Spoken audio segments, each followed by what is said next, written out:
Good evening, everyone, and welcome to the Yale Center Beijing, Yale University's home here in China. I'm Carol Lee Rafferty, the Managing Director of the Center and also a Yale College alumna. Today, for the benefit of some of our new distinguished guests and also some of our new admitted students at Yale College, I think you're sitting together, I'm not sure. Yay! I'm going to give a quick introduction about what the center is about. So founded in 2014, the Yale Center Beijing is actually Yale University's first and only university-wide center outside of the US, representing all of its 14 schools. So in a way, it's a little bit like Yale University's embassy in China. And throughout the years, since 2014, we've held hundreds of events convening leaders from academia, business, government, arts and sciences for important conversations on the most important and pressing topics in the world. And tonight, we're very delighted to convene this conversation on forming partnerships and pushing for multilateralism and collaboration with our distinguished guests. We have Ambassador Siddharth Chatterjee, the United Nations Resident Coordinator in China. We have Lan Xue from the Schwarzman College of Tsinghua University. And we have Dr. Victor Gao, who is the chairman of the Yale Law School Association in China. And of course, our moderator, former anchor of CCTV's international network, CGTN. Tonight, we're very happy to be collaborating on organizing this event with the Yale Club of Beijing, our local alumni association, the Princeton Alumni Association of Beijing, woohoo! Yeah.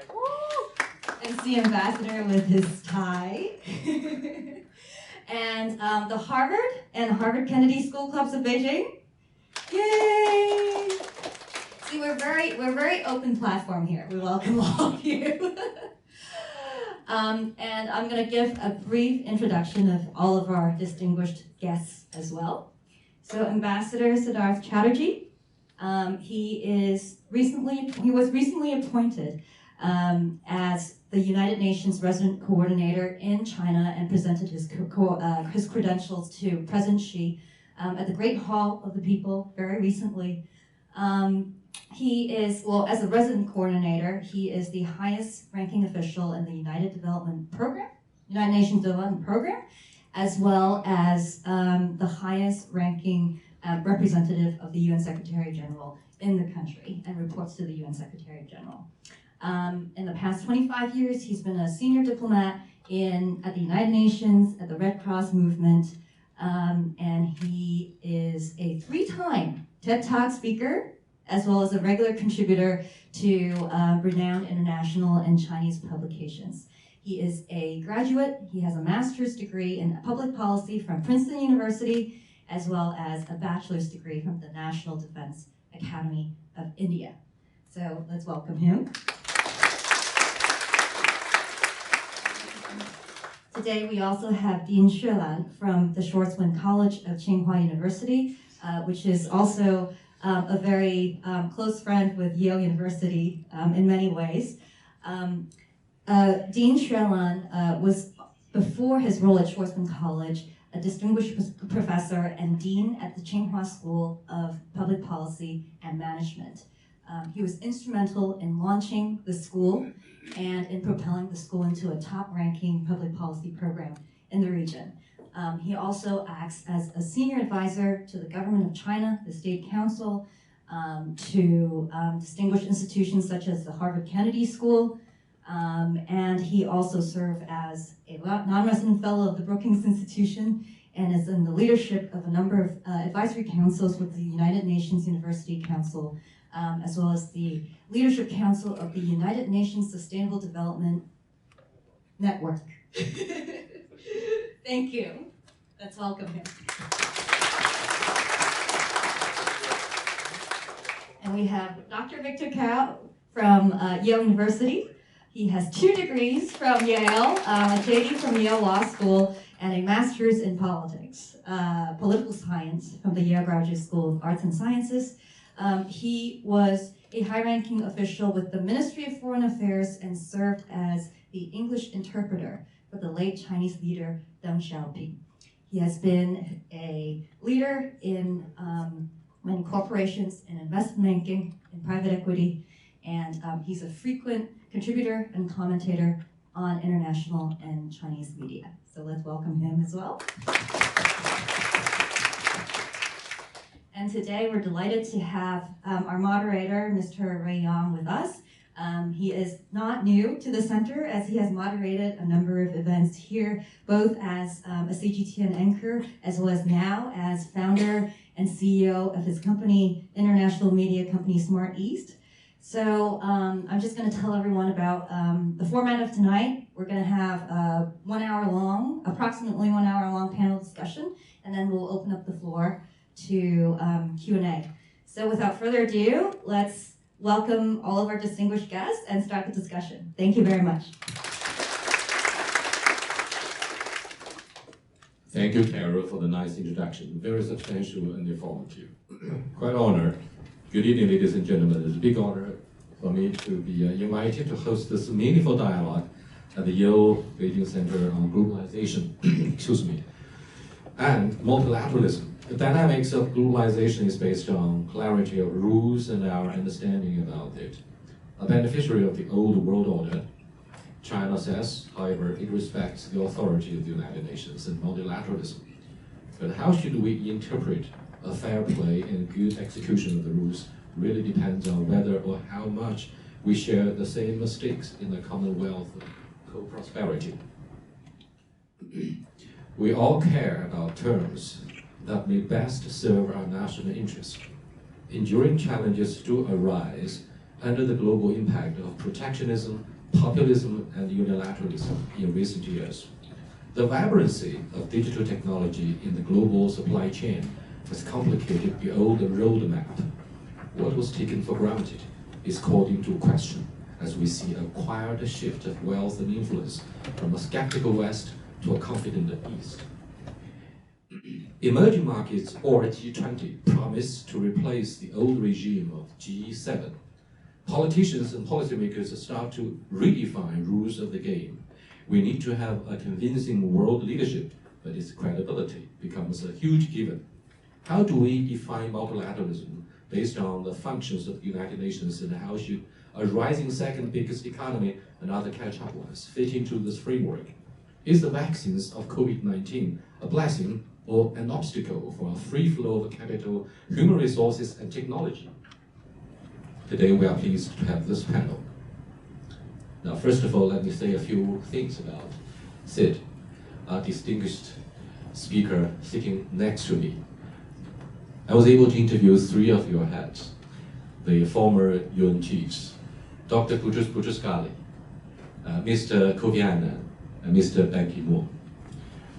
I did interviews with them on the reform of the United Nations, and of course what China can do to help such reform, which remains a very controversial process.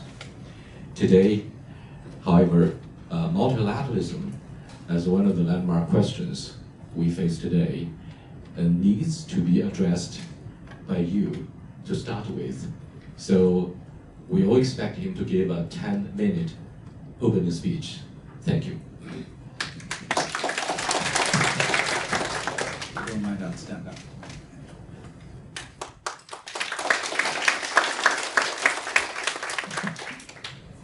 Well, good evening, ladies and gentlemen, and first of all, thank you very much for coming. It's truly an honor to be together with such an illustrious gathering, not only of formidable panelists, but all of you, because all of you kind of represent the link to multilateralism in one way or the other. You're the voice of multilateralism. So back in 1945, when the Charter of the UN was being signed, the first person to sign it was the Chinese representative in San Francisco.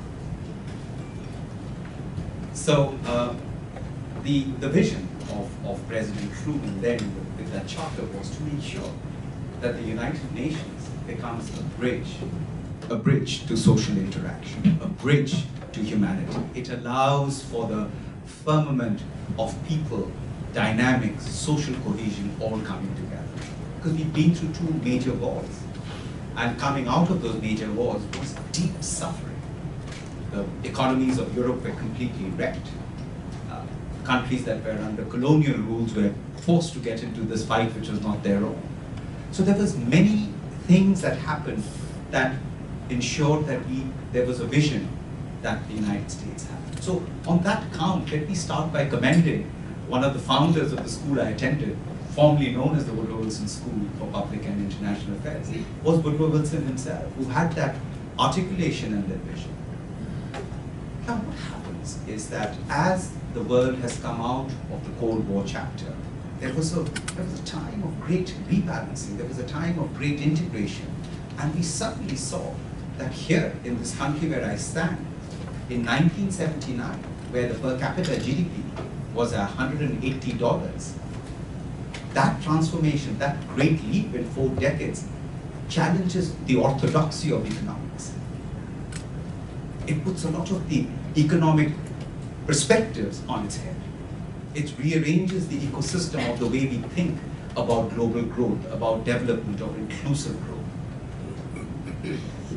And when I look at the last 7 years, we've seen an exponential rise of China in lifting over 90 million people out of poverty. There is something that shows about the network of what we started in 1979 was what I would term as the 3 Ps, and that is political will, the right public policies, and the right partnerships that emerge. But that is precisely what multilateralism is all about. It is about the political will of nation states. It is about the public policies of nation states. And it is about the kind of partnerships we forge.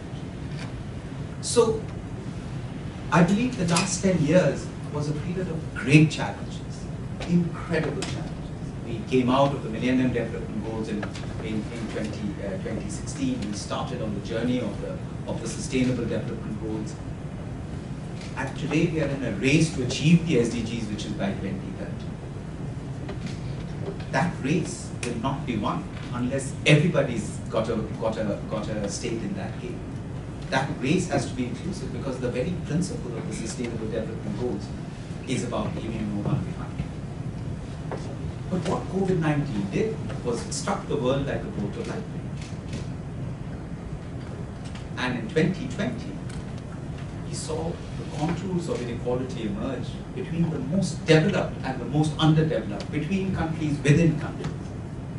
Whether it was gender inequality being even more wider, or was it about economic and social aspects even more wider. If you look at the studies of Angus Deaton and Case of Princeton University, of the way the economic juggernaut of many nation states have seen over the last 40 years a relative decline. And economics has an impact on the way politics behaves. And we see that all across the world. So you've seen a shift in the last 10 years towards more unilateralism, more nationalism, more protection. Which brings what the United Nations Secretary General is trying to do, Antonio Guterres, and I take the point of Mr. Rui Yang when he talks about 3 Secretary Generals that he interviewed, and they were all trying to make sure that they reform the UN. Reforming the UN is no easy task. It needs 3 C's to go with it. Huge amounts of courage, huge amounts of conviction, and huge amounts of commitment. Because it was Shakespeare who said that empires do not suffer an emptiness of purpose at the time of their creation. It is only once they get created and established do they get replaced by being ritual. And we ended up getting ritual. And each agency funded program really on a particular agenda. But what the Secretary General, the incoming Secretary General, did was he made it a part of his Secretary Generalship. He ran for elections on that count. And many countries united to support him. So what he's trying to do is to make sure, because the UN itself is at an inflection, we can either be dynamic or we can be dinosaurs. We could actually be in the National Museum too. But the dynamism means that we have to be, first of all, fit for purpose. And fit for purpose means in every way, including intellectually, of the political capital that we are able to invest. Fit for purpose is when a member state, whether it's China or it's Niger, says, yes, this is the UN that they want, this is the UN that they aspired for, this is the UN that they want, believe that will walk with the country into the next decade of action, into its next decade of development, into that vision of 2030. The second is a UN that delivers this one. That chapter of UNICEF doing something, UNDP doing something, UNFPH is doing something is over, because those kinds of resources will no longer be available. Every country is hurting as a result of the COVID pandemic. I mean, we are looking at an economic crisis that rivals the Great Depression. So what does this mean for the UN? It means that the UN has to reinvigorate and revitalize itself, which is what the Secretary has done. And the third part is to make sure that we leave no one behind. And which means leaving no country, no state, no community, no people behind. Because what we saw is when communities were left behind, whether it was a pandemic or it was a natural disaster, it spreads and it sees no borders. So we have an opportunity to again reinvent the UN in a very different way. And this is what precisely China is talking about. It's a resurrection, the renaissance of the United Nations. It's like the renaissance of the Catholic faith in the 15th century, when we saw the renaissance happening with Martin Luther from Germany, who said, yes, the Catholicism has to change, because Catholicism itself had gone into a state of innate inertia. So that moment is here. And I believe when I look at the next 9 years of 2030, ladies and gentlemen, I'm filled with a sense of optimism and hope. Because I'm standing in a country which is, when I interact, when I look at my environment around me, it is one of hope and inspiration. It's a model that we could actually be sharing with the rest of the world. Today, very interestingly, this morning, with the Irish ambassador, I co-hosted a meeting which brought together member states, it brought together many senior Chinese officials, including from the party school, etc. And we all gathered in one big hall to discuss SDG 2 and the acceleration to food security and agriculture. Fascinating to have several African countries, European countries, the American Chamber of Commerce, British Chamber of Commerce, the Chinese government, 3 DGs from MFA and agriculture and rural revitalization all sitting in the same room. So it's my third month here. I'm already seeing, we can see the opportunity of that change coming in, of an opportunity of hope. And it's really up to us as a collective whole on how we are able to shape that narrative with our counterparts and governments all over the world, because we have alumni networks everywhere. The dean of the school I attended is right now, I did my China policy paper under her, and she's Biden's chief economic advisor. She's the chair of the Economic Council. So it's our networks that we should be able to do and connect in order to really connect, catalyze, and convene global perspectives towards a common shared vision. Thank you.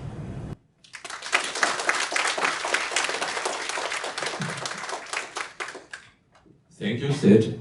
And I believe you are overqualified to run for the next Indian Prime Minister. We are all impressed by your very inspiring speech. I have many questions. To start with, Victor. A beneficiary of the old world order, and certainly an important part of this old world order since 1945, the end of the Second World War, China does expect to continue to benefit from multilateralism. It's no exaggeration to say that both China and the United States place great value and attach great importance to multilateralism. And the Biden administration, needless to say, is trying to rebuild its alliance of values and prosperity with the other side of the Atlantic Ocean. So my question for you, where exactly do you stand on the issue? For example, whether multilateralism is outdated given the huge global impact of unilateralism and protectionism since the campaign success of Donald Trump. Thank you very much, Yang Rui and Ambassador and Professor Xue. It's a great honor to share this important panel with you.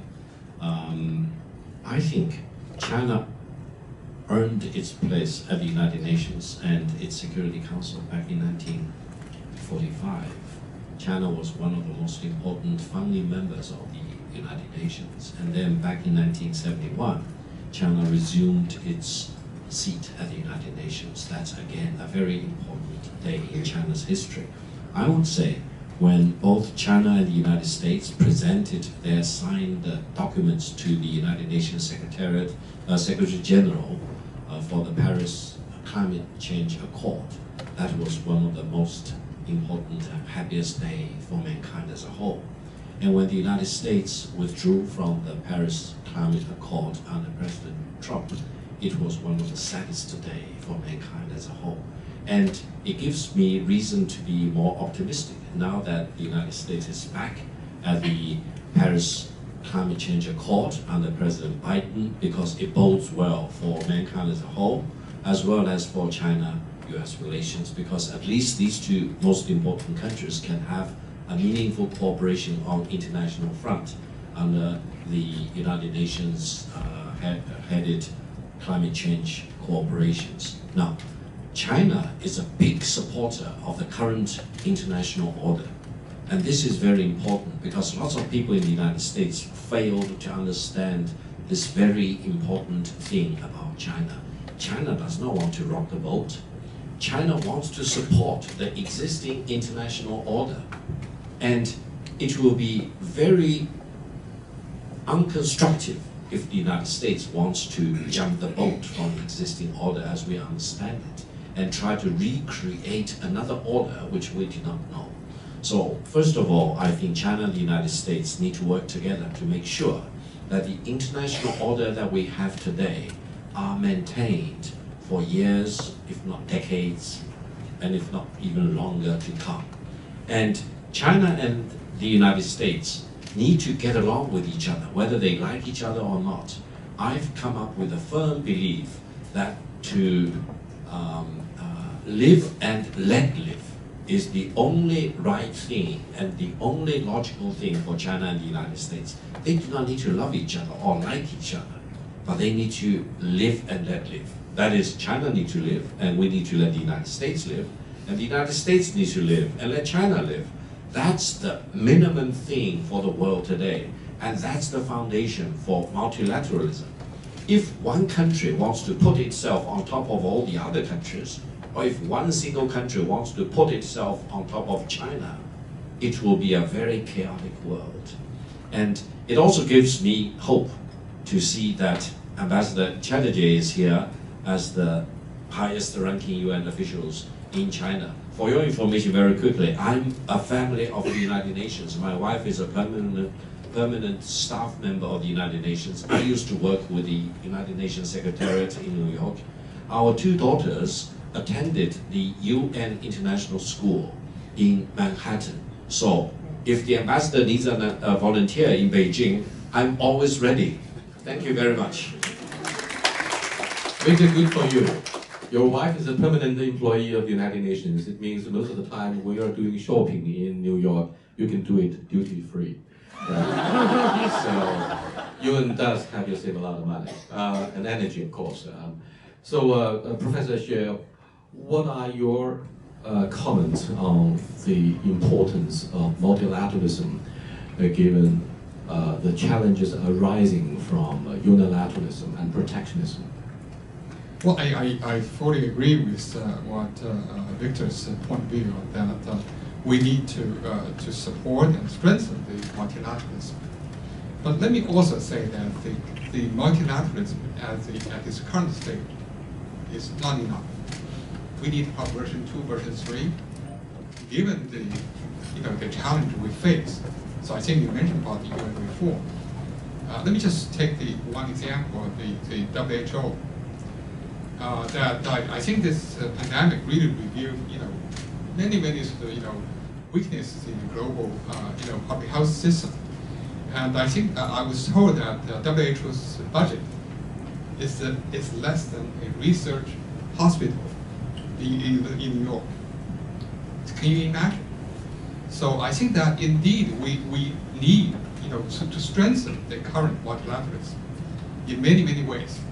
And also, there are many new challenging issues that we've not had any institution that can address those issues. I think climate change actually is lucky. Now we have, this kind of system. But I think there are many other things, like, for example, in the area of AI, technologies and in many other fields.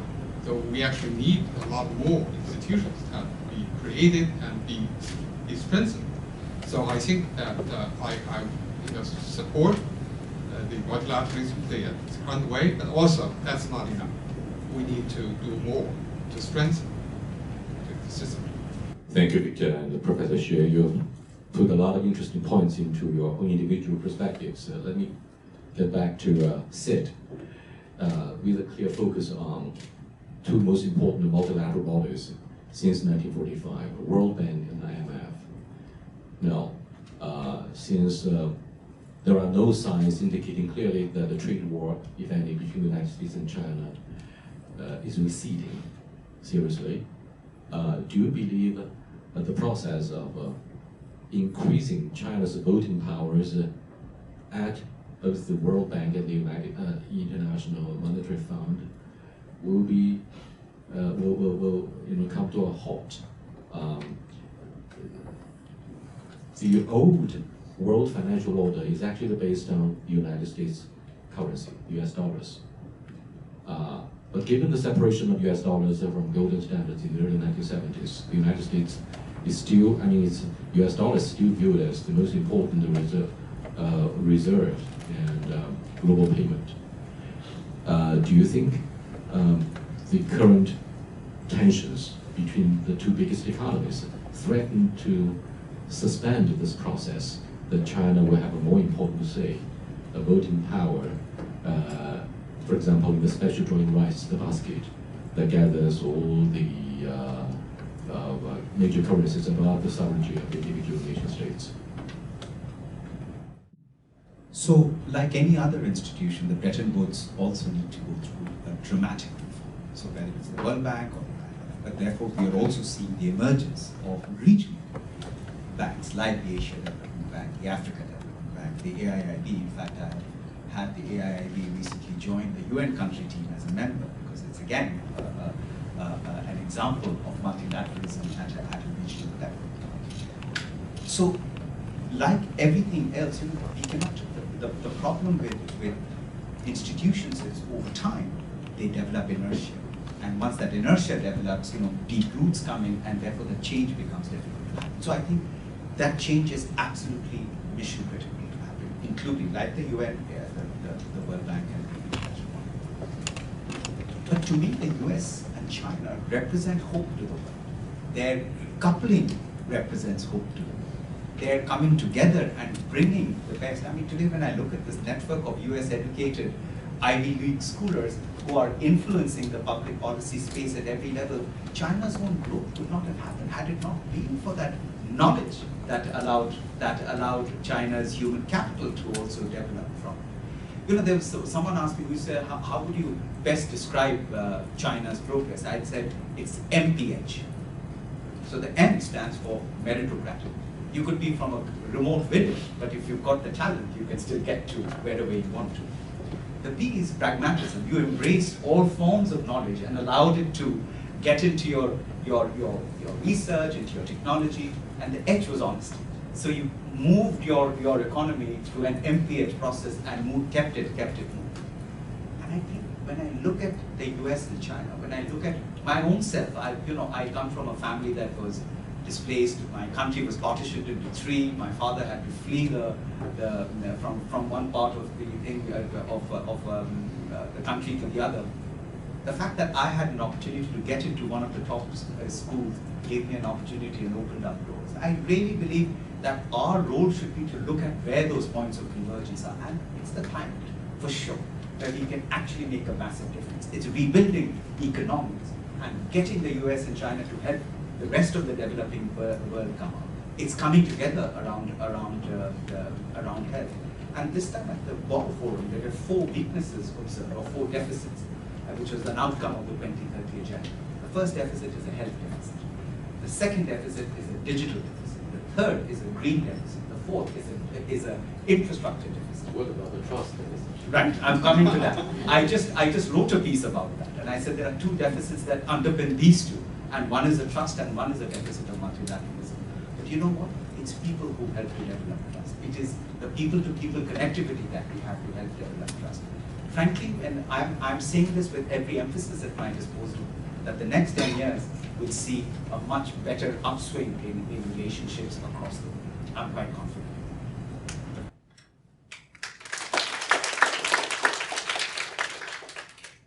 Yet another focus on an embarrassing question about the prospects of the WTO. We are all talking about the reform of the United Nations, and one important multilateral body is, of course, the World Trade Organization. We all understand that towards the closing days of Donald Trump's administration, the appellate body of the World Trade Organization was basically dead because the majority of the judges disappeared. The Trump administration was not very supportive of this idea. Settling trade disputes through the appellate body. Now, trained as a JD at Yale, Dr. Gao, are you optimistic that the process of reforming the World Trade Organization will go ahead as scheduled? Or do you think the Biden administration will carry on the legacy of the Trump administration and trade disputes threaten to further erode the dynamics of globalization? Thank you, Yang Rui. By nature, I'm eternal optimist. So if you ask me about anything, I'm always optimist.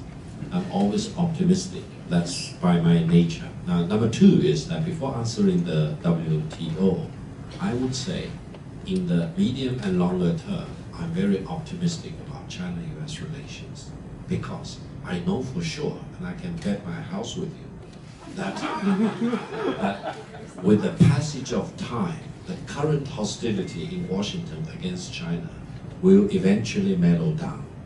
China and the United States are not destined to be enemies against each other. That's my firm belief, and that gives me all the optimism about China-US relations, not for today, but for the medium and longer term. We can go into more details about what do I mean by medium and longer term. But on that basis, it gives me optimism for WTO reform. I believe now the resistance against WTO reform is mainly from the United States. And the basis of the US opposition against WTO reform is mainly because it's misjudgment about how to take on China. Whether China is an enemy, is a rival, is a competitor, etc. It's all very confused in Washington about China. So I think one thing we can do is to really let the United States know better about China. For example, one thing we can all do together is to tell the American people who really pay the tariffs that the US government has charged on Chinese export to the United States. It's not the Chinese government, it's not the Chinese exporters, it's the American importers and the American consumers eventually. I think President Biden's administration should at least have that decency of telling the truth to the American people, if not about many other things, at least about who really paid the tariff, because the tariff is really just a tax on the American people for whatever that is imported from China, and about 1/3 of the Chinese exports to the United States is actually made by American companies operating in China. So, if we really can explain the situation to the American government, to the American people, I hope there will be less resistance on the part of the United States against reform of the WTO. Now, having said that, at present, I think WTO is more or less dead, if not not operative in an efficient way. And this is why now the focus is on setting up more multilateral or regional free trade arrangements or trade agreements, etc., which probably will complicate the situation going forward. But I suppose it will take at least 5 to 10 years before real serious reform of the WTO can really take place. And that period of time should correspond more or less to one thing, that is within 10 years, the overall size of the Chinese economy will be larger than that of the United States. I think once we cross that most important point of no return, Washington will have to mellow down. So I hope you will join me in my optimism. Don't always be distraught by the hostilities now between China and the United States. In the medium and long term, China and the United States will need to get along with each other. Live and let live is the mega trend going forward. Thank you. Thank you so much, Victor, for your optimistic note in the self-fulfilling prophecy. But may I have the benefit of doubt as to whether WTO will continue to perform its role? My next question actually is an open one. I'd like to open this floor to three of the panelists here. The question is, and I need to have a debate. Now, one important reason that threatens to undermine the normal functions of the WTO is how to look at the economy of China. Is it still the biggest developing country or developed one? Most of the Western powers argue strongly China has become an economic superpower. China says no. We still, despite the millions of people being lifted out of poverty in the year 2020, China, we argue, remains a developing country. So, first of all, your argument, I'd like to have a debate. Now, I believe there will be discrepancies in your opinion about whether China is a developed one or a developing country. The pros and the cons. Mr. Xue, is China a developing country or a developed one? Depending on what you look at. Depending on the per capita GDP? Victor? Well, you mentioned I was trained at Yale Law School. Graduates from Yale Law School always try to avoid questions like that. It's like whether you are still beating your wife, yes or no. You cannot answer questions like that. But anyway, I've come up with my own coinage of a term. I've created a term calling both China and India the superpopulations. Superpopulations, meaning if any country has a population above 1 billion, automatically it becomes a superpopulation. I think China and India are the only two superpopulations in the world. Now, if you try to say whether China is developed or developing country in the world, it also reminds me of argument when Deng Xiaoping was asked whether a black cat is better than a white cat or vice versa. You cannot answer that kind of question because the old man really said the right thing. He said it doesn't matter whether it's black or white. What matters is if the cat catches mice, right? So I think if you look at Shanghai or Shenzhen or Guangzhou, it's very much developed. It's probably more developed than any other city, any city in Europe. My hometown, the little Suzhou, when I was born with, for example, is now having a population of 12 million people. 12 million people for Suzhou. We always say the mega Shanghai versus the little Suzhou. But Suzhou has 12 million people, larger than any city in Europe. Can you believe it? Larger than any city in the United States, except probably. Sid, can you stop his filibuster speech and come up with your opinion about whether... dodging this question. Yeah, his wisdom of ambiguity always bothers me. But I'd like to have a clear answer from you. Well, from a United Nations perspective, we have a cooperation framework for China.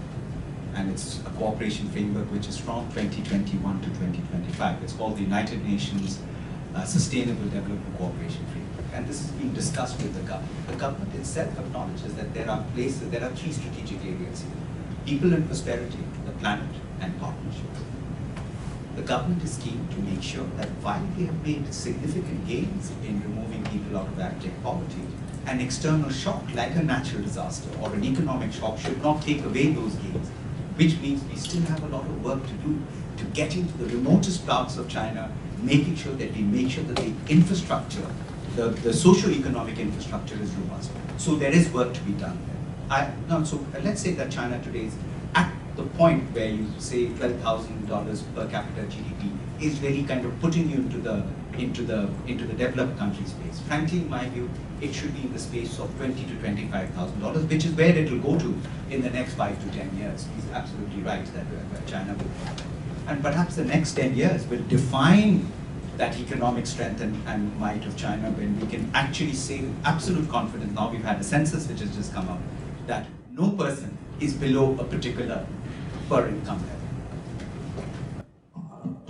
Surprisingly, I found these three guest speakers are more of a diplomat than a commentator, and their philosophical questions have further puzzled me on my question as to these two issues. Why the United States launched one after another anti-dumping and anti-subsidy investigations against China. And the appellate body was the place where such trade disputes were supposed to be settled. But as Victor Gao said, to our dismay, that the World Trade Organization was basically losing its function. So whether we regard China as a developing or a developed one really decides or seals the fate of China being an economy that launches dumping or subsidies. So, Sid.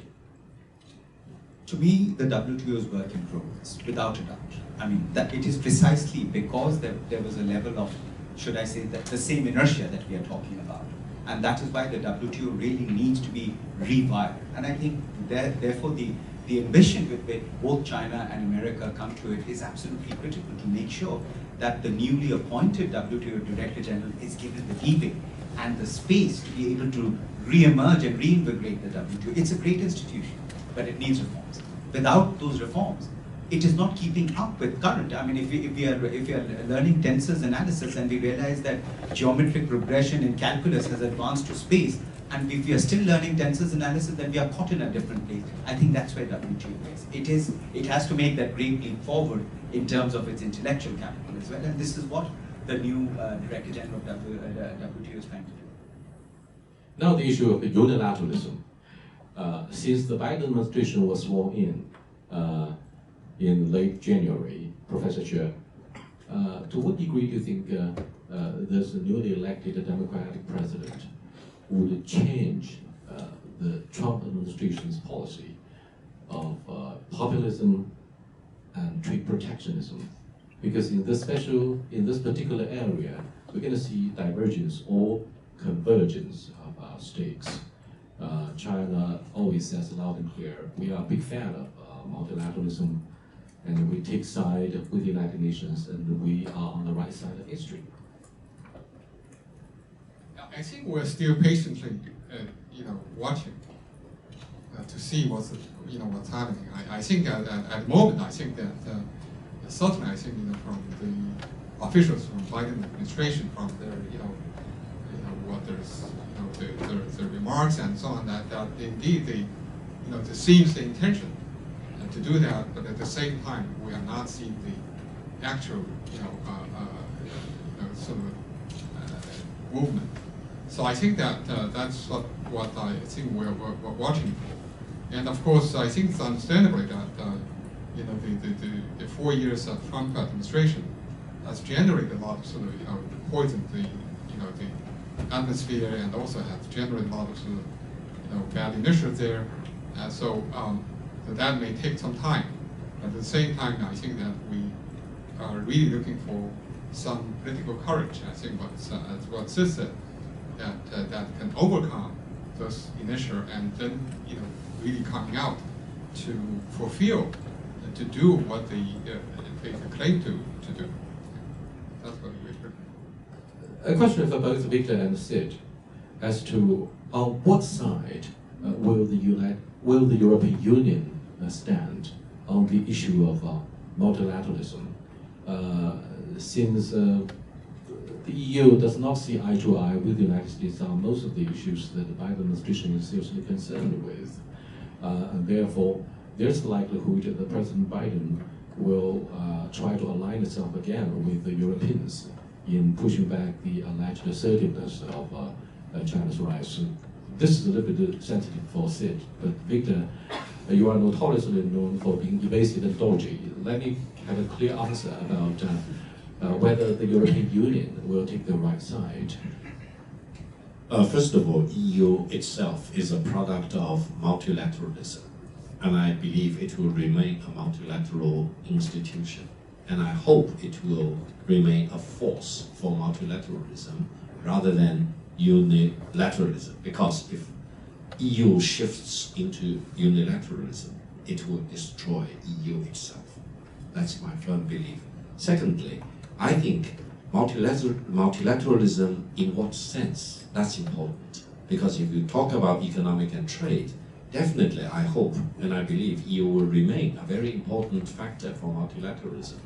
But if you talk about, let's say, frenzied up geopolitical struggles, for example, urged on by the United States in the world of today, then EU may have no other choice but to side with the United States. It depends on the circumstances. But I truly believe EU as a regional or international organization will have enough independence of judgment to become a pawn of any other international force in the world of today.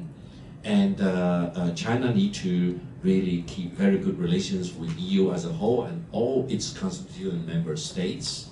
And at the same time, this is my firm personal belief, the world will be a better place if China and the United States can get along with each other.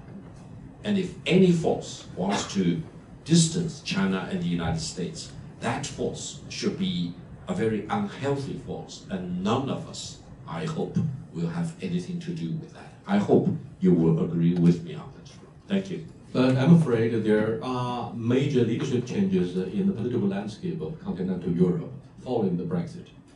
For example, Chancellor Angela Merkel is going to step down, and the head of the Green Party is rising as the most likely leader of the next coalition government in Germany. Does that, under the negative impact of COVID-19, indicate clearly that the EU will change its traditional policy that respects multilateralism? I'd like to have an insightful analysis about what the EU is going to do next.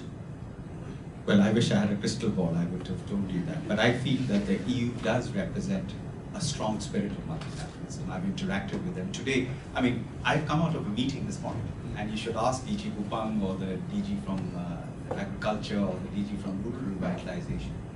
We all felt a sense of hope. In that room, we were about 50 people, and it was not big enough. We didn't realize that we would be oversubscribed at that meeting. We also had the American Chamber of Commerce, the British Chamber of Commerce, the EU Chamber of Commerce, all coming together on two fronts. Number one, how do we work with China on the rural revitalization side? Number two, how do we work with China to advance Africa's economy, which is where that's a 2.5 billion population by 2050.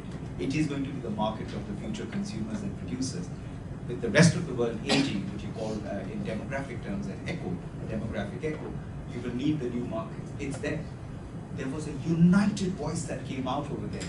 It was hosted by the Irish ambassador in that we all need to come together. I believe our human capital, the human race, our human progress will be defined by the US, China, EU, all coming together under the rubric of the renewed, revitalized multilateral institutions like the United Nations. So therefore the importance of that reform will become even more critical. And without the US, without China, without EU, without Great Britain, without France, we would not be able to achieve that inflection point that we want to see. So I'm confident that we will see a renewal of this which is coming. You are indeed a super fan of optimism. But let's look at the forgotten sub-Saharan region, the most impoverished region in this world. Do you foresee benefits by this part of the world that will benefit from multilateralism, the United Nations, IMF, and the World Bank? To what degree do you think they're going to work out the shadow of the pandemic and will sustain their economic development? Economies such as Rwanda and Nigeria used to be very dynamic and very impressive ahead of the outbreak of COVID-19. But what's going to happen next? So, you know, I've spent most of my career in Africa, and I'm actually coming from Kenya after 6 years of serving. And in my view, sub-Saharan Africa will be the bridge or the vanguard of economic change in the rest of Africa. So a green infrastructure, a green BRI, which connects all of Africa, which brings the US's Blue Dot network, China's BRI, the EU's infrastructure, all of it needs to come together, because the EU would not have taken shape had they not been connected by roads, infrastructure, bridges, etc. This is precisely what we need in Africa. Africa has an infrastructure deficit. Without covering that infrastructure deficit, we will not be able to kind of exponentially move the velocity of economics, commerce, and trade. And therefore, it is in everybody's interest to actually invest in that. So I'm really hoping that Africa becomes the spot at which the EU, the US, China, Russia, all countries come together, because nobody can do it alone. Now it's clear that you need governments, you need the private sector, you need civil society institutions, all uniting towards a common. There's no question about the global implications of the BRI, particularly in the Sub-Saharan region. However, my question remains whether, ahead of everything, the African nations in this region need to get reindustrialized. Because infrastructure, talking smart about infrastructure, you've got to ask the basic question as to, by the end of the day, as to whether industrialization or reindustrialization in South Africa, for example, would be the most important priority on the agenda. Most of sub-Saharan Africa missed the second and third industrial revolution. Most of it, except for what about the alleged digital gap? Right. There is a huge digital gap. So I talked about the 4 deficits for the world to achieve the SDGs. But the prospect of taking Africa or sub-Saharan Africa into the 4th industrial revolution is actually real. In my view, the next 5 years, Kenya, Ethiopia, Tanzania, Rwanda, Uganda, Sudan will have a population of about 700 million by 2050. And are you alluding quietly to the understatement of Huawei's 5G in Africa? Because, you know, the industrialization of those poor economies largely depends on, particularly when you're talking about the 4th industrial revolution, 5G will play definitely an important role. Well, Huawei was a partner of mine when we brought down maternal deaths. I just mentioned it to you. So I don't see a contradiction there, but we do need to bridge the digital divide. And we need not just Huawei, we need Google there, we need everybody coming together with a united push to kind of cover the digital divide. Yes, but Professor Xue remains pretty quiet. Victor is never replied. He's never replied. You always take the floor. Yeah, I actually wanted to shift our focus a little bit, away from the sovereign nations. So that when we talk about multilateralism, we always talk about the, sort of the nation states. But I think there's also a trend emerging that I think that we see, for example, the civil societies and the networks like this one, and the kind of a network, as you said, at the working level, so on digital technology, on agriculture, and so on. So I think those kind of systems are also emerging, and they actually often can play a much better role in addressing some of the challenges we face.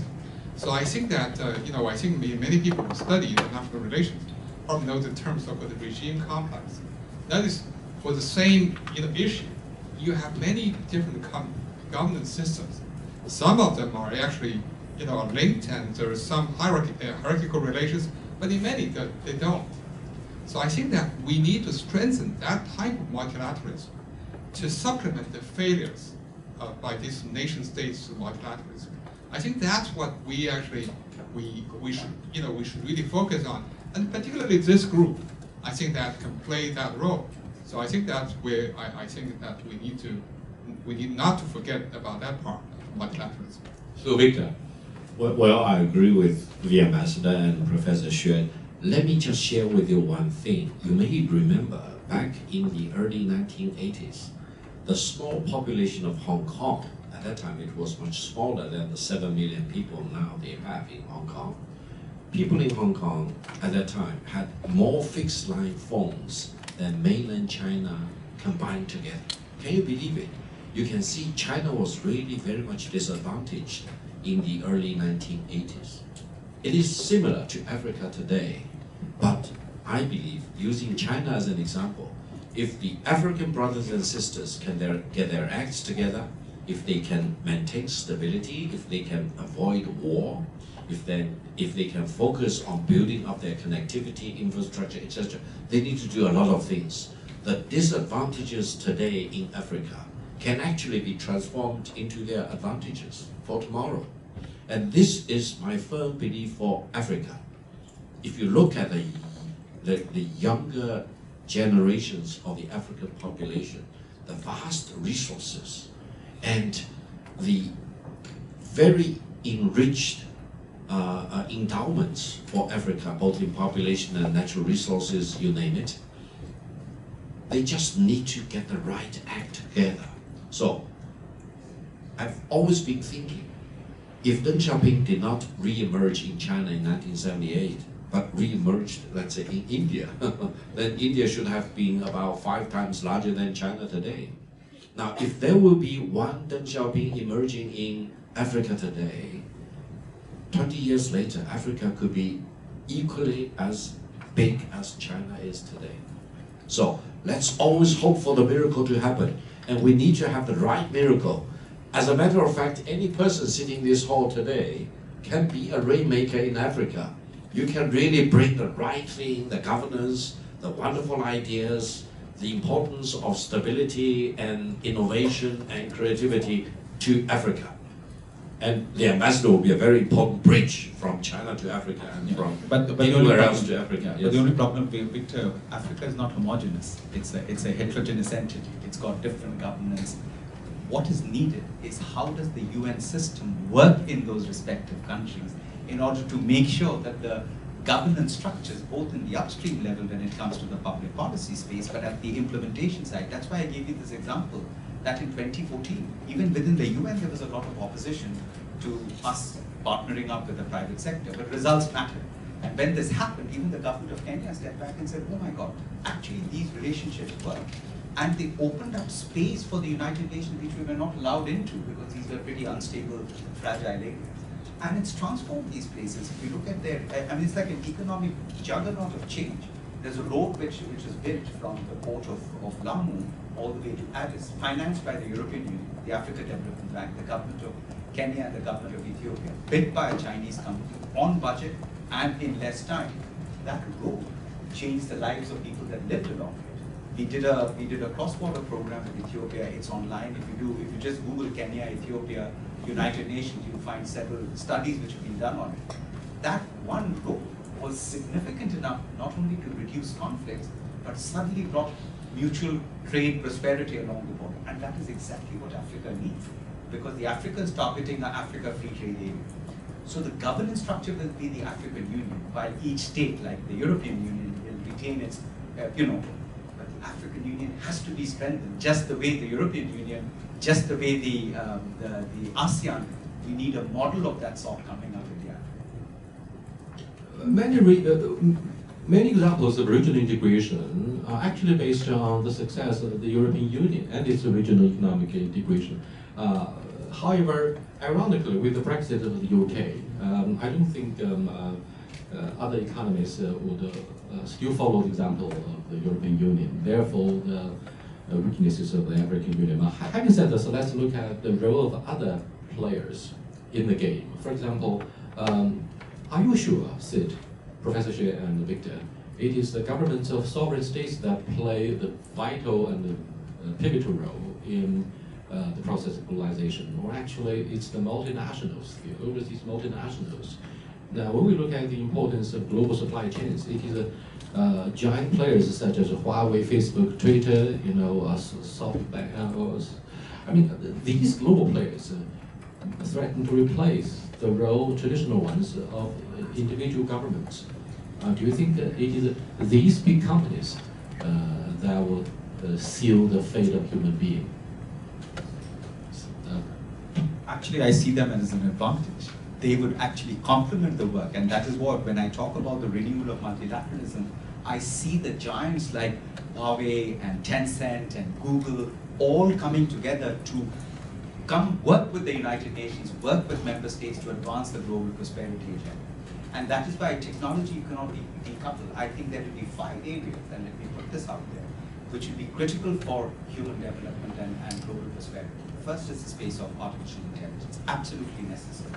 The second is the space of semiconductors. The world has to work together in the space of semiconductors because that will give the velocity that we need for technological change. The third is quantum computing, and we will need much faster decision making through the quantum computing networks in order to come to decisions or come to technologies or give vibrancy or scale to ideas. The fourth is biotech. It has become even more evident that we need biotechnology right out there, given the fact that the COVID pandemic reminded us that we got caught on the back foot with that. And the fifth is financial technology. If you go to Kenya, you'll be surprised. They are perhaps at par or better than most countries in the world when it comes to the M-Pesa system, which is actually powered up by Huawei and a few other companies back in 2008. But the remarkable nature of cashless transaction is quickly catching up in most of sub-Saharan Africa. And so, when I look at this whole ecosystem, it therefore inspires me with a level of hope. 25 years in the UN, and if you're seeing a level of energy and enthusiasm in me, it's because I've seen it on the ground, not at New York, not in Geneva, but on the ground. So far, we've been able to. We are very careful to avoid a discussion, a serious one, about digital technology, because the issue of decoupling China. We need to take a second look at this. Huawei is barred, is rejected.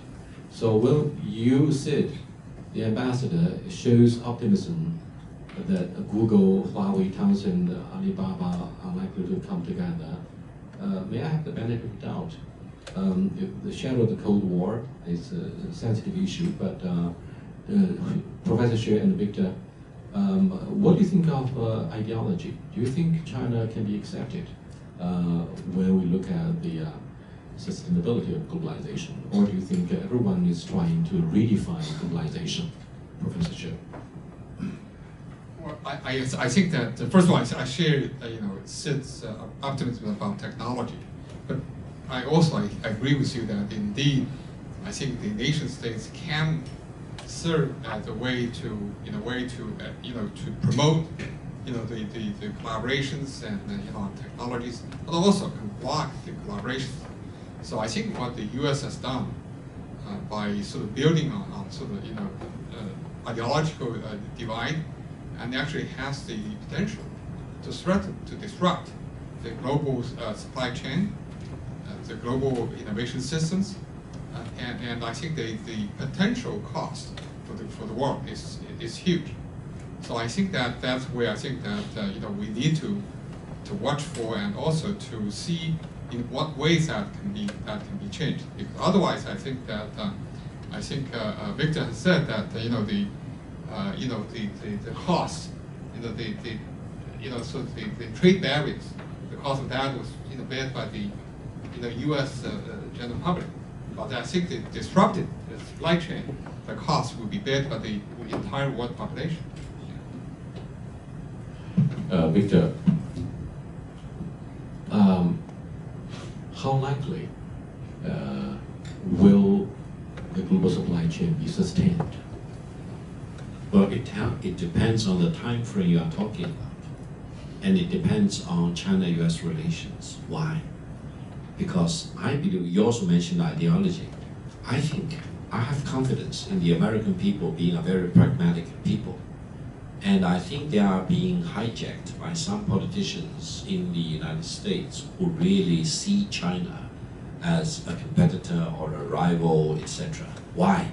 Because they want to remain the largest economy in the world. But then, if we talk about what we experience in nature, everything has its own momentum. I don't think anyone can stop China's continued development on the one hand.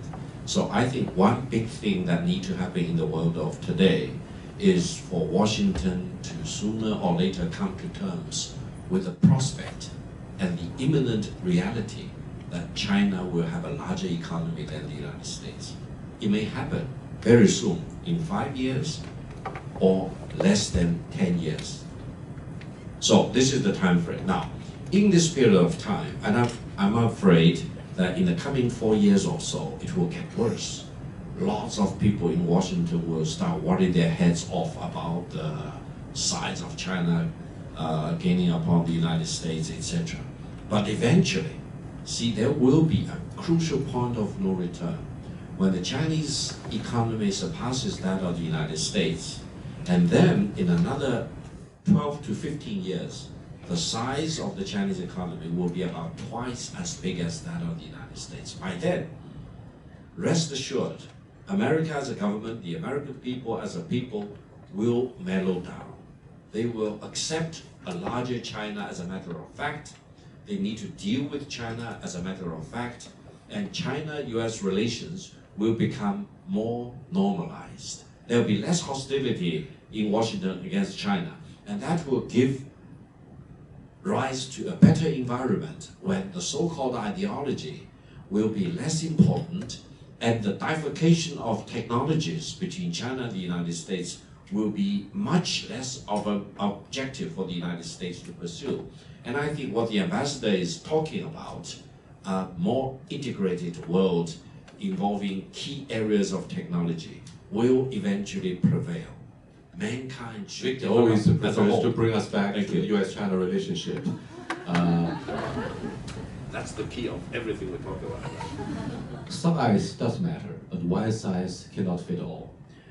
Today, you may have discovered that we do enjoy this broad spectrum of public opinions, with Ambassador Sid being a very good example of optimism. And he is the representative of the UN, which hopes to bring all major economies together for the same purpose of furthering or sustaining dynamics of globalization.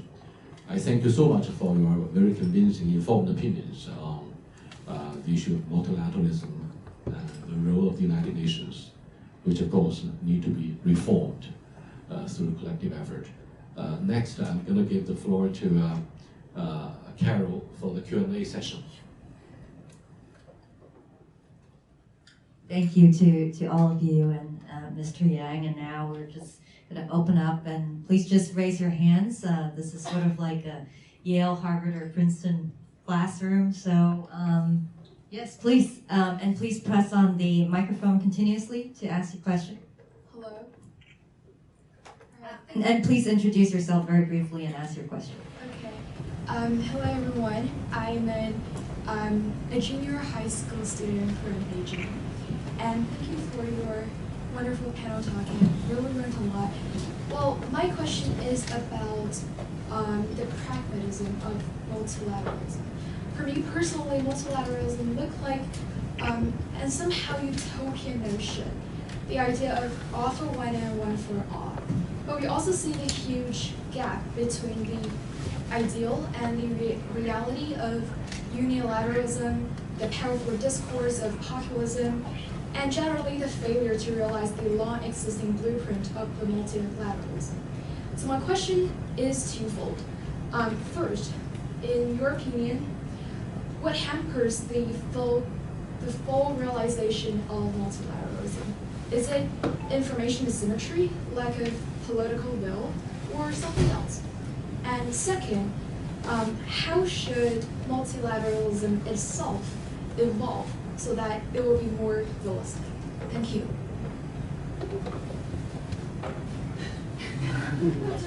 Very good question. So, whom do you want to answer your question? Anyone? Anyone that could answer this question? Or? Okay, I'll take a crack at it.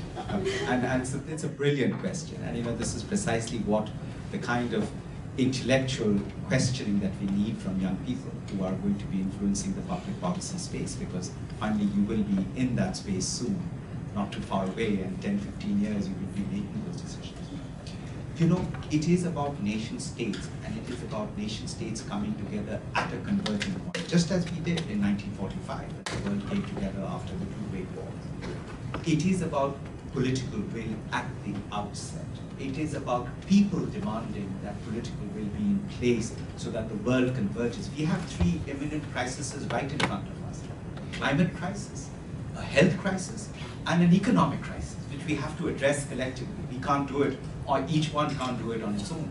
China could do everything about its own climate, but you can't do much about the climate in Mongolia and elsewhere, so you'll continue to have the sandstorms, so you'll have to look at the climate in its entirety.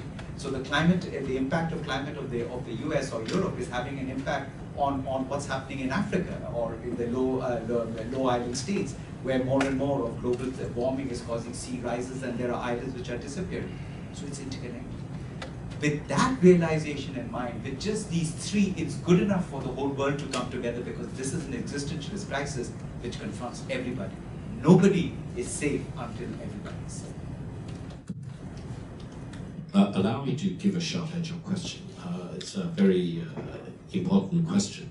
I think, philosophically speaking, if you talk about unilateralism for the world, first of all, it's not realistic in the world of today. When will it become realistic? I think it will be realistic if, for example, the world really becomes a global village.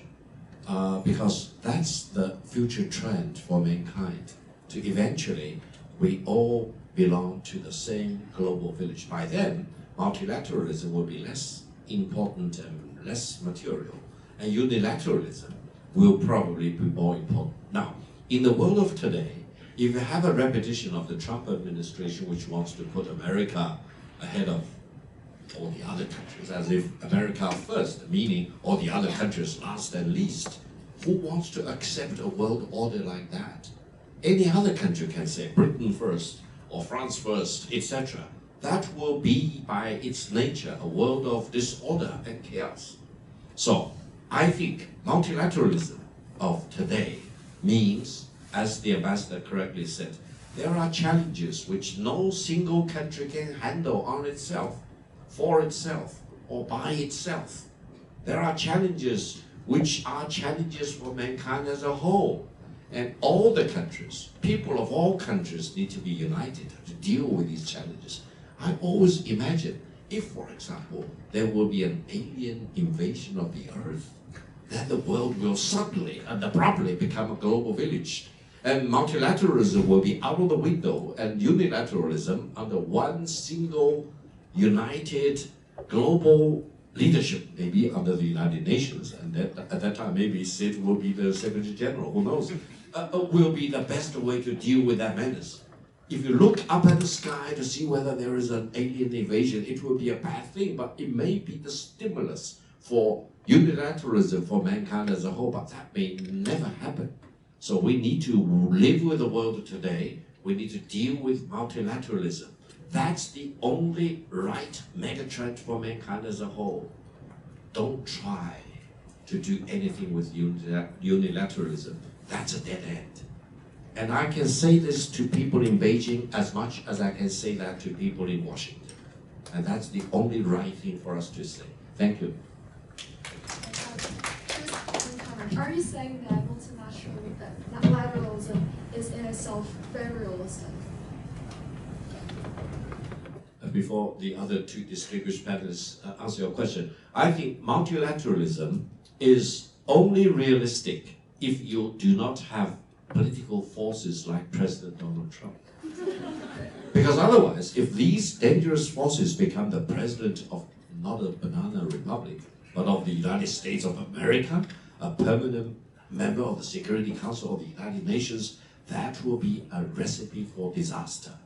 And I think people everywhere in the world, including everyone here in this hall, need to use our independent judgment to tell the right from the wrongs, and to always make a contribution for better judgment and better science to guide everything we do.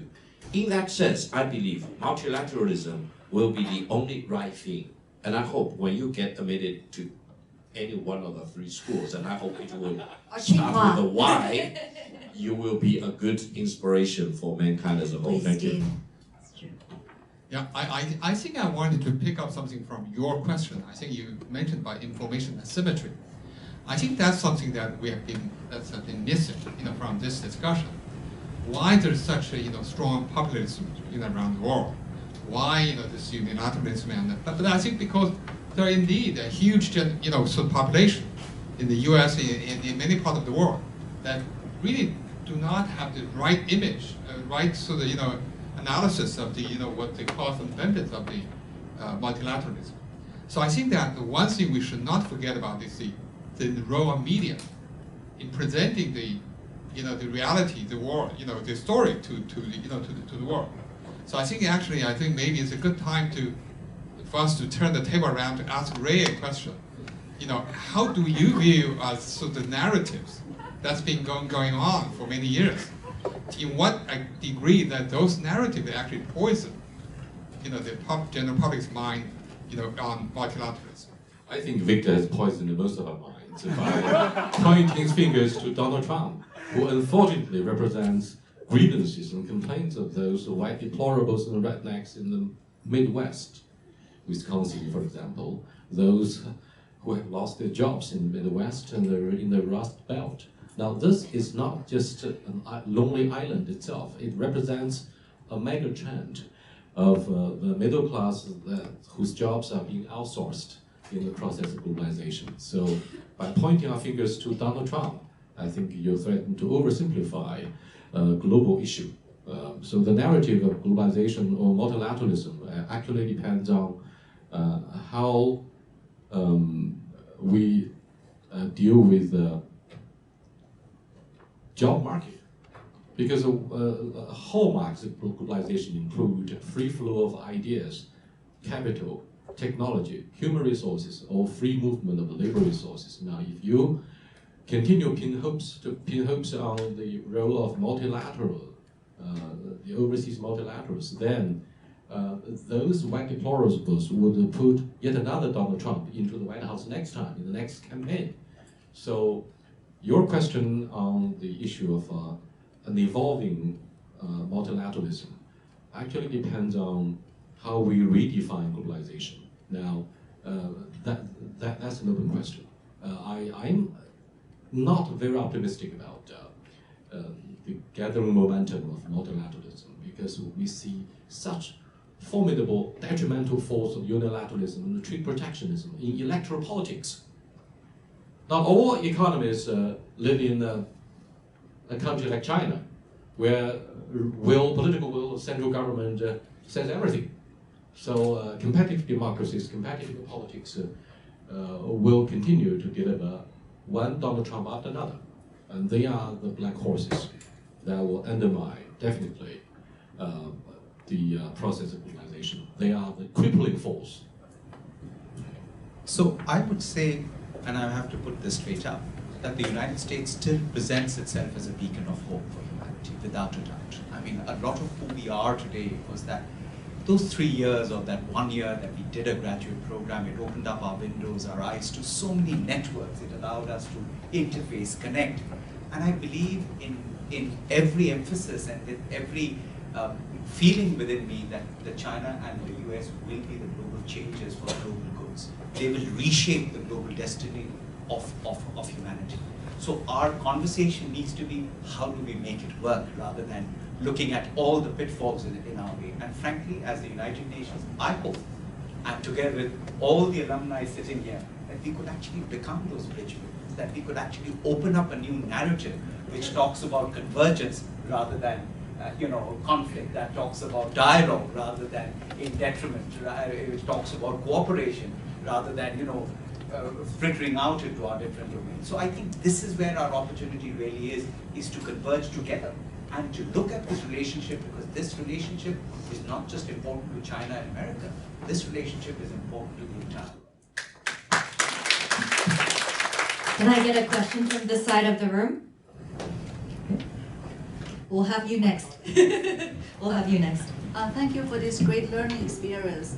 I really appreciate all the talks given by these four distinguished speakers and moderator. So my question is, we have been talking about multilateralism in a very abstract way. So I'd like to hear one example from each of you to give one concrete example of multilateralism, and particularly for Ambassador, I'm wondering, because we have this China-Indian border clashes recently, if that issue is to be resolved under a multilateral framework, how would that, what is a concrete example of that?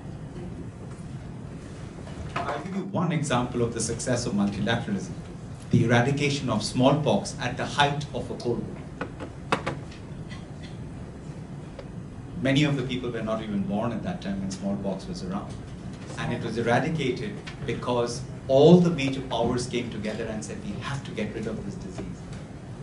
And that was a good example of how multilateralism worked, where Russia, America, China, France, UK, everybody came together with one common resistance. That is why I see the current pandemic as an opportunity for precisely that.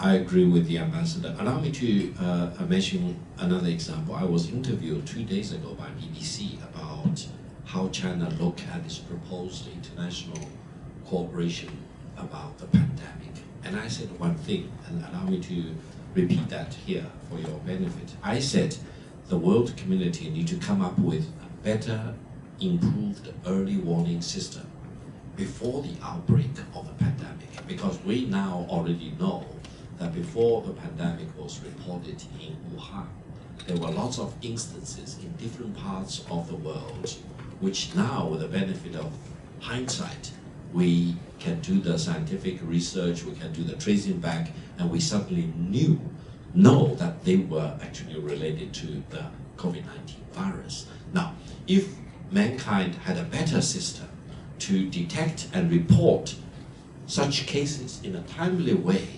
then mankind will be better prepared. And this cannot be done by any one country by itself. It needs to have a global network, international cooperation, sometimes seamless international cooperation to make that happen. That's multilateralism in the best sense of the word. Thank you. I was trying to find something, but I couldn't find it here. But basically, I think one example of the multilateralism is, the Lancet Commission on COVID-19, and for which, to which I'm a part member. So it really, it's a huge expert network with people from around the world, including people from US, India, China, and people from Europe, and so on. So we've been sort of working on how actually the world can learn from the lessons of the COVID-19 and to develop systems better to prepare for the next pandemic. And actually today, exactly today, now we actually just had a commentary published in Lancet. So I was trying to find it, but I couldn't find it now. But if you look at Lancet today, there should be something that from this commission. Thank you so much for your, can you hear me? Can you hear me? Yes. Yes. Yeah. Thank you so much for your very stunning speech. And I'm Bo Fan-ji. I'm a current student at Princeton. And next to me is also a new admit from Princeton. So we're a Princeton group. Let's go. Yeah. So my question is, like, as we all know, there are lots of differences, especially like ideological differences between China and the US in terms of our definitions of human rights, of liberty, of all other kind of issues. And I'm wondering, especially I'm asking Sid, like, I'm wondering whether the United Nations should play a role in mitigating these political differences, and if so, how? Because recall that UN has once published this a Universal Human Rights Declaration as a way to mitigate differences across the world, but many signed it, but actually very few implemented it to the full extent. So I'm wondering, going forward with this transformed UN model you proposed, what kind of whether we should play a role in really solving this problem? Thanks. The UN is as strong as the member states want it to be.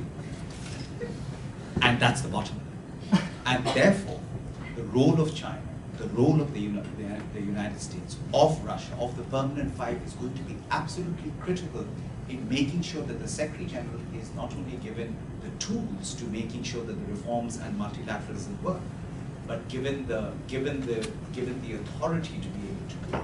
And that is where it stems from. That authority comes from member states. people don't talk much about ASEAN. ASEAN is perhaps a Nobel Prize winning enterprise. Nobody thought it could survive when it started. Everybody thought this organization was doomed to decline. 650 million people is what represents the ASEAN network, and when you add China to that, then you are looking at close to 2 billion people. Massive market. But ASEAN is a good model. There are many differences that are there between member states, but they know how to resolve it. That is precisely the kind of United Nations we want at the global. Perhaps Ambassador Sid has underestimated the difficulties that we face in, for example, addressing the issue of veto powers. The permanent five, P5, each of them has the power to veto. And therefore, we have the strong appeal calling for abolition of vetoing power, vetoing power. So, well, what do you make of the prospects of, reforming the Security Council and putting aside their powers of veto? That is precisely why the Secretary is trying at to the same reform. time, the UN is said to be a talking shop. Yeah. People discuss endlessly issues of importance. However, there's no possibility of finding a solution.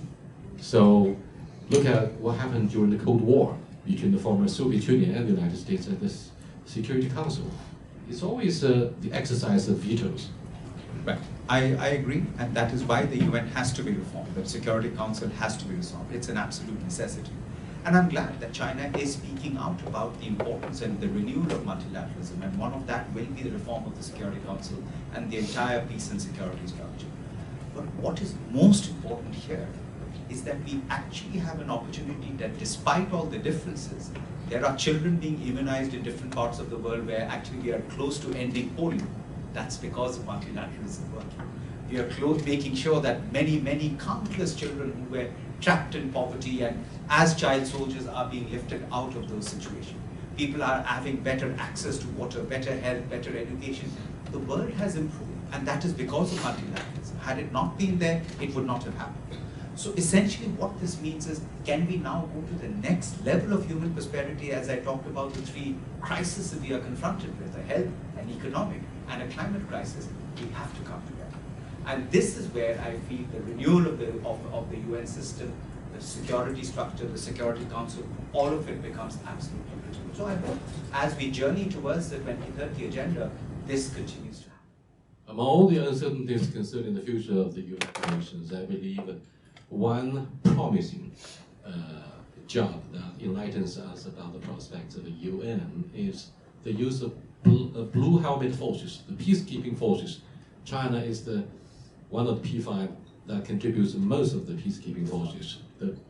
So this is among all other issues, one that unites all of the P5 and members of the United Nations in sending out peacekeeping forces for peacemaking and to ensure peace and stability in the impoverished area and in the turbulent war-torn countries such as Afghanistan, Cambodia, Haiti, you name it.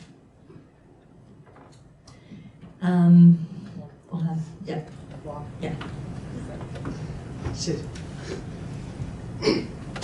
Okay. I come from China Foundation for Poverty Alleviation, International Development Department.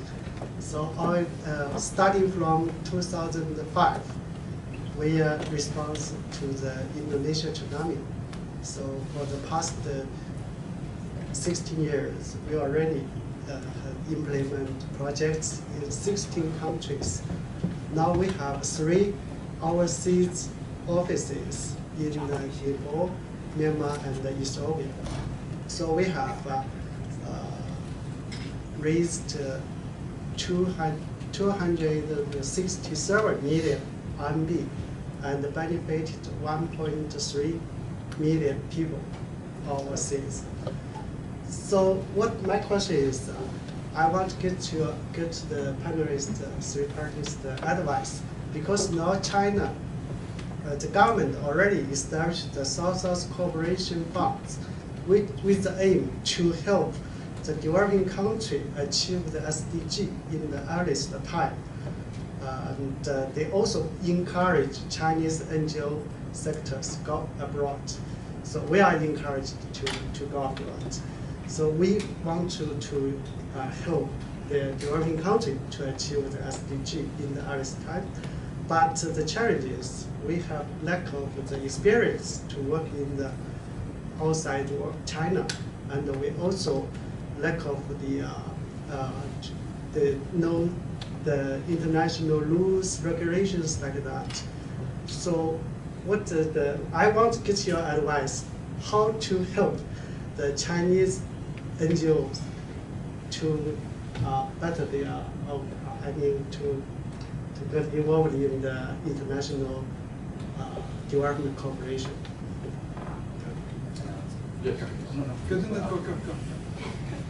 My hope is to see many Chinese NGOs going out there, working with UNICEF, working with UNESCO, working with UNDP, because these are the kind of relationships that we want to build.